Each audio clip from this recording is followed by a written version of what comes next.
Hello students, मैं विकास कुमार आपका स्वागत करता हूं आपके अपने यूट्यूब चैनल एजुकेशन सरोवर। और आज हम पढ़ने वाले हैं बायोलॉजी का टॉपिक परागण के बारे में, यानी पोलिनेशन क्या होता है, कितने प्रकार का होता है, इसके बारे में आज जानकारी लेते हैं। तो आइए स्टार्ट करते हैं। पोलिनेशन या परागण। परागण, पोलिनेशन।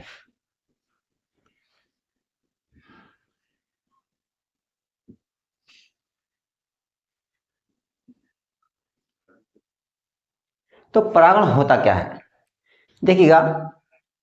हम जैसे कि पढ़ चुके हैं, पराग कण के बारे में पढ़ चुके हैं, हम अंडाणु के बारे में पढ़ चुके हैं, लघु बीजाणु धानी के बारे में पढ़ चुके हैं, गुरु बीजाणु धानी के बारे में पढ़ चुके हैं। तो गुरु बीजाणु धानी में गुरु बीजाणु बने थे, लघु बीजाणु धानी में लघु बीजाणु बने थे, यानी परागण परागण की प्रक्रिया हमने समझी और अंडाणु की बनने की प्रक्रिया हमने समझी। पुष्प का उसका जो सबसे पहला भाग होता है वर्तिकाग्र, तो उसके ऊपर तक परागकण के पहुंचने की क्रिया क्या कहलाती है, परागण कहलाती है। देखिएगा, समझ लेते हैं। यानी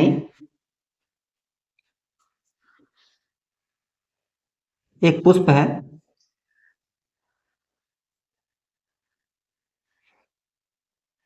ये वर्तिका है, इस पर एक ये पुष्प है और एक यहाँ इस पे परागकण। तो इसके परागकण इसके वर्तिकाग्र तक पहुंचना, यानी कि केवल यहाँ पर क्या क्रिया होगी, परागकण वर्तिकाग्र तक पहुंचेंगे। तो यदि हम इसकी परिभाषा की बात करें तो हम कह सकते हैं, आप नोट कर लीजिएगा कि परागकणों का परागकोश से निकलकर, परागकण परागकोश के अंदर बनते हैं, परागकोश के अंदर क्या बनते हैं, परागकण। तो परागकण यहां से निकलेंगे तो परागकणों का परागकोश से निकलकर वर्तिकाग्र तक स्थानांतरण होना परागण कहलाता है। समझ गए होंगे आप कि परागकण कहां तक पहुंचेंगे, वर्तिकाग्र तक पहुंचेंगे। और वर्तिकाग्र क्या है, ये जो फीमेल रिप्रोडक्टिव ऑर्गन है पुष्प का, उसका सबसे पहला भाग क्या होता है, ये क्या होता है, वर्तिकाग्र होता है। ये वर्तिका होता है, ये ओव्यूल या सॉरी ये ओवरी होते हैं, ओवरी होता है। ठीक है, तो हम आगे चलते हैं, बात करते हैं पोलिनेशन के प्रकारों की, यानी कि परागण के प्रकार क्या होते हैं। तो परागण मोस्टली दो प्रकार का होता है, यानी कि दो तरीके से क्या हो सकता है, परागण की क्रिया हो सकती है। पहली आती है सेल्फ पोलिनेशन, सेल्फ पोलिनेशन। और सेकंड नंबर पर आती है cross pollination, cross pollination. Self pollination में क्या होगा, देखिए सेल्फ यानी खुद के ही परागकण उसी पौधे के पुष्प के वर्तिकाग्र तक क्या होंगे, स्थानांतरित होंगे। क्रॉस पोलिनेशन क्या क्या होगा, किसी अन्य पादप के पुष्प के परागकण दूसरे पादप के पुष्प के वर्तिकाग्र तक स्थानांतरित होंगे। तो पहले हम सेल्फ पोलिनेशन देखते हैं। सेल्फ पोलिनेशन, अब इसके भी दो टाइप होते हैं। यहां पर ध्यान देने वाली बात है कि इसके कितने प्रकार होते हैं, दो प्रकार होते हैं। एक होता है ऑटोगैमी, एक होता है जेटिनोगैमी, जेटिनोगैमी। इसको कहते हैं हम स्वयुग्मन, और इसको कह देते हैं हम सजातीय पुष्पी परागण, सजातीय पुष्पी परागण। तो इसके दो टाइप, ऑटोगैमी, जेटिनोगैमी। तो इसमें क्या अंतर होता है, देखिएगा। प्लांट है,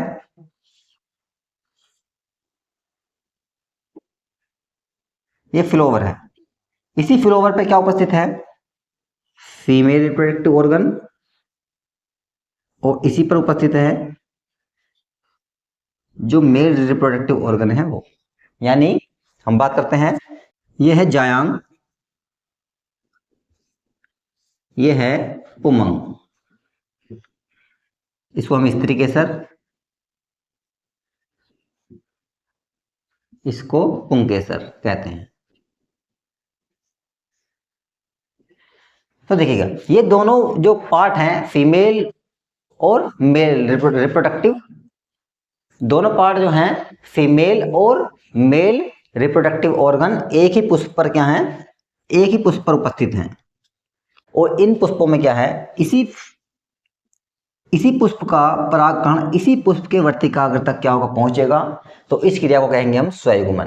यानी कि यदि परिभाषा में देखेंगे तो क्या कहेंगे कि जब एक पुष्प का परागकण उसी पुष्प के वर्तिकाग्र यानी स्टिग्मा तक ट्रांसफर होता है तो इस क्रिया को हम कहते हैं स्वयंगुमन।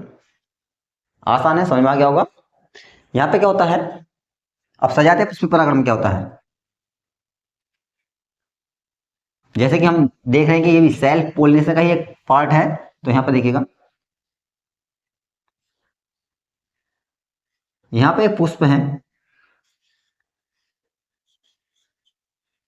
अब यहां पे प्लांट तो एक ही रहेगा, प्लांट तो एक ही रहेगा, लेकिन यदि इस पर क्या जायांग और यहां पर पुमंग यानी स्त्रीकेसर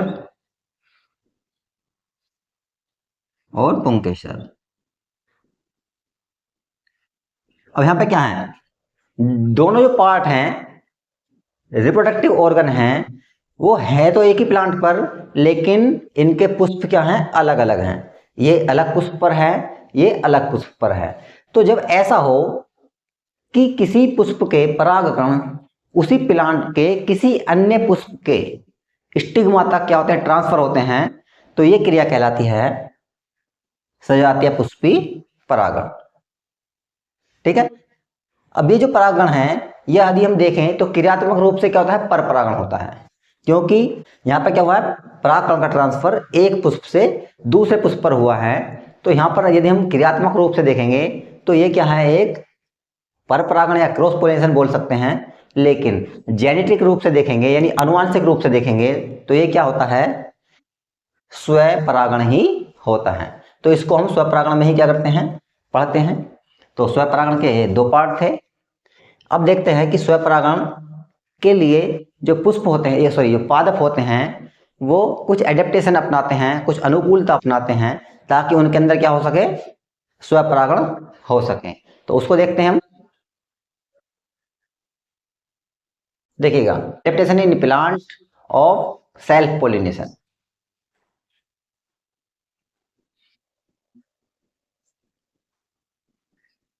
adaptation in plants of self pollination.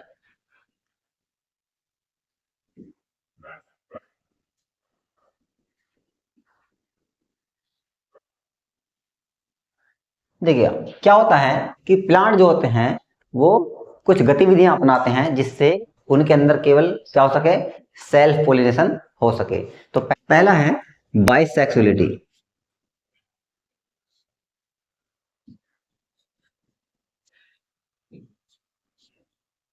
यानी द्विलिंगिता, द्विलिंगिता।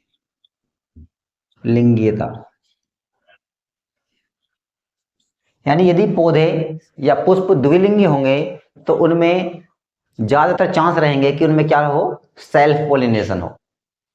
यानी देखिए द्विलिंगिता में क्या होता है, बाइसेक्सुअलिटी में क्या होता है, एक लिंग सॉरी द्विलिंगी पुष्प होंगे। कौन से पुष्प होंगे, द्विलिंगी पुष्प, द्विलिंगी पुष्प होंगे इसमें। यानी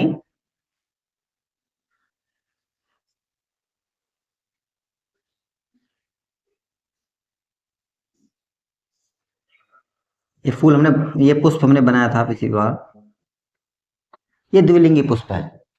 अब चांसेस रहेंगे ज्यादा क्योंकि इस पर मेल पार्ट भी उपस्थित है, मेल रिप्रोडक्टिव ऑर्गन भी उपस्थित है और फीमेल रिप्रोडक्टिव ऑर्गन भी उपस्थित है। तो इसके परागकण इस तक पहुंचेंगे आसानी से। तो क्या होगा, सेल्फ पोलिनेशन होगा, तो चांसेस ज्यादा रहेंगे। देखिए नंबर 2 पर आता है होमोगेमी। होमोगैमी, यानी कि अभी सहपक्वता,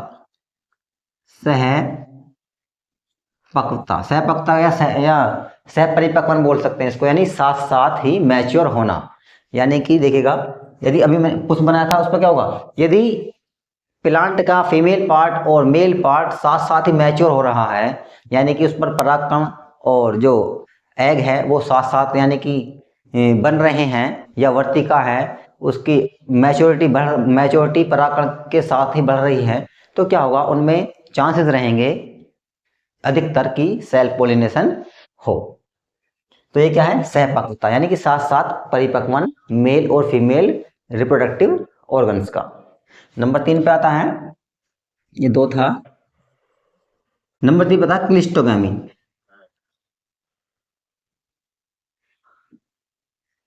क्लिस्टोगैमी या इसको हम कह सकते हैं निमिलिता, निमिलिता। अब ये क्या होता है, कुछ पादपों में ऐसे पुष्प पाए जाते हैं जो कभी खिलते ही नहीं हैं। ध्यान सुने, ऐसे पुष्प, ऐसे पुष्प जो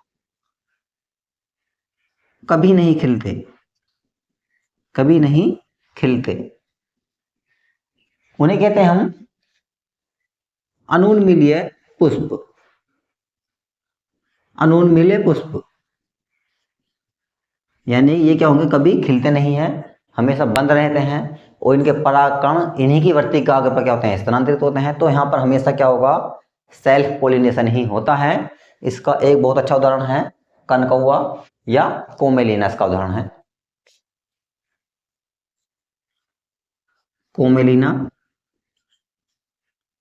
या कनकौआ बोल देते इसको, कनकौआ। इसमें क्या होता है, 2 प्रकार के पुष्प पाए जाते हैं। एक तो वायव्य पुष्प होते हैं जो नीले कलर के होते हैं। वायव्य पुष्प कैसे होते हैं, इसके नीले कलर के होते हैं, जो नॉर्मल पुष्पों की तरह होते हैं, वो खिलते हैं, परागकण या वर्तिका उनके मैच्योर होते हैं, परागण की क्रिया होती है। लेकिन तो कुछ पुष्प ऐसे होते हैं जो भूमिगत होते हैं, और वो क्या होते हैं, अनुन्मीलिय होते हैं, कभी खिलते नहीं है, बंद अवस्था में होते हैं। तो उनमें सेल्फ पोलिनेशन ही होता है हमेशा। इसका एक अन्य उदाहरण मूंगफली है। अब जा रहे हैं सब मूंगफली खाएंगे, तो उसमें भी कौन सा होता है, मूंगफली, उसमें भी ये इस प्रकार के पुष्प पाए जाते हैं जो कभी खिलते नहीं हैं। ठीक है, और जो पुष्प खिलते हैं उन्हें हम कहते हैं, जो पुष्प खिलते हैं उन्हें कहते हैं उन्मीलीय पुष्प, उन्मील पुष्प जो खिलते हैं, जो खिलते हैं, उन पुष्पों का क्या कहते हैं हम, उन्मीलिय पुष्प कहते हैं। तो ये क्या था, adaptation in plant of self pollination. अब क्या होता है इसमें, जो सेल्फ पोलिनेशन हुआ है, कुछ उसमें हानियां होंगी, कुछ लाभ होंगे। तो हम थोड़ा सा देख लेते हैं लाभ और हानियां। तो देखिएगा, पहले देखते हैं हम स्वपरागण के लाभ, स्वपरागण के लाभ, यानी कि बेनिफिट्स ऑफ सेल्फ पोलिनेशन। पहला क्या होता है, देखिएगा इस पर, देखिए दूसरे पौधों पर, दूसरे पुष्पों या पौधों पर निर्भरता नहीं होती, पौधों पर निर्भरता नहीं होती। ये क्या है, एक बेनिफिट है कि किसी दूसरे प्लांट के लिए आवश्यकता नहीं होगी सेल्फ पोलिनेशन के लिए। नंबर 2, इसमें जो पुष्प बनते हैं, इसमें जो बीज बनते हैं वो हूबहू जनक के समान ही होते हैं। स्वपरागण से बने बीज,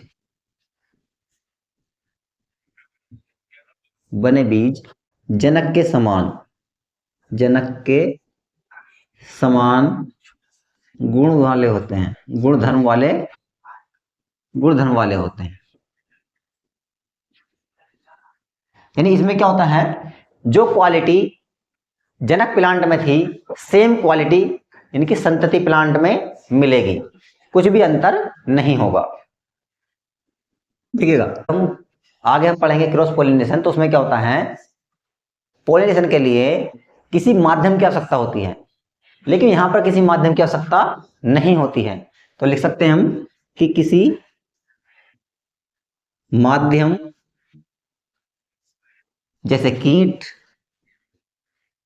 वायु या जल आदि की आवश्यकता नहीं होती, की आवश्यकता नहीं होती, की आवश्यकता नहीं होती है, आवश्यकता नहीं होती है। ठीक है, अब किसी पर निर्भरता नहीं है तो चांसेस ज्यादा रहेंगे किसके, पोलिनेशन के। नंबर नेक्स्ट देखिएगा, तो ये किसी भी माध्यम पर निर्भर नहीं है, ना कीटों पर, ना वायु पर, ना जल पर। तो यहाँ पर जो परागकण हैं उनके नष्ट होने की संभावना क्या होती है, कम होती है। तो यहाँ पर क्या होता है, परागकणों की अधिक संख्या की आवश्यकता नहीं होती, अधिक संख्या की आवश्यकता नहीं होती।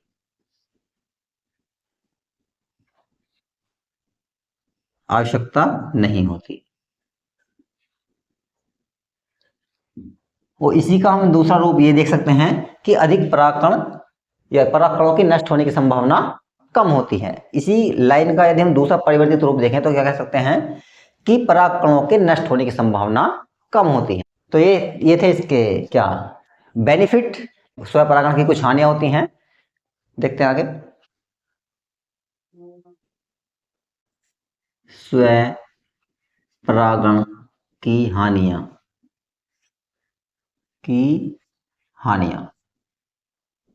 स्वपरागण की हानियां यानी कि डिसएडवांटेज ऑफ सेल्फ पोलिनेशन।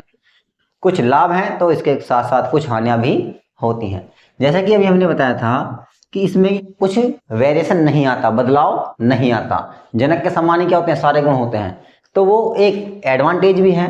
और यहाँ पे क्या होगा, उसका एक दूसरा परिणाम भी होता है कि उससे नई जातियों की उत्पत्ति नहीं होती है और लगातार क्या होते हैं, पौधे धीरे धीरे पीढ़ी दर पीढ़ी कमजोर होते चले जाते हैं। तो नंबर एक पे क्या आता है, स्वपरागण से बने पौधे स्व परागण से बने पौधे कमजोर होते हैं, कमजोर होते हैं। इनकी प्रतिरक्षा क्षमता भी क्या होती है, कम होती है, वो बढ़ नहीं पाती है। तो प्रतिरक्षी क्षमता कम होती है, प्रतिरक्षा या प्रतिरक्षी क्षमता कम होती है, कम होती है। नेक्स्ट है,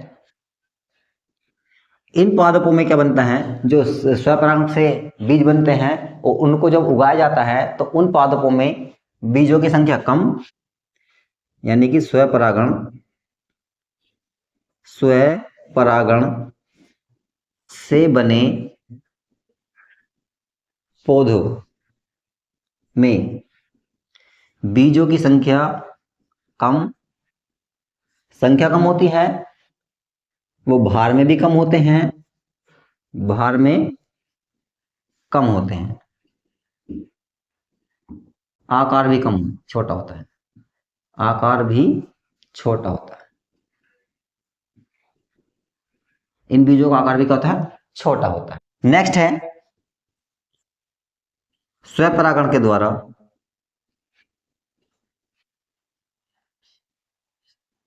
पौधों में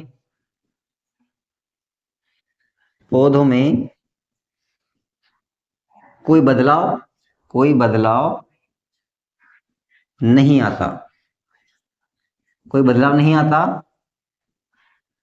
यानी सेम टू सेम रहेंगे जनक के समान। तो इससे क्या होता है, नहीं आता, तो इससे नई जातियों की उत्पत्ति की संभावना नहीं होती,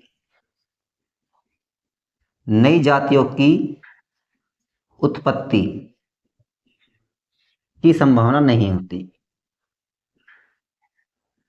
संभावना नहीं होती है। तो ये क्या थे, कुछ हानियां थी स्वपरागण की, कुछ हमने लाभ पढ़े, कुछ हानियां पढ़ी।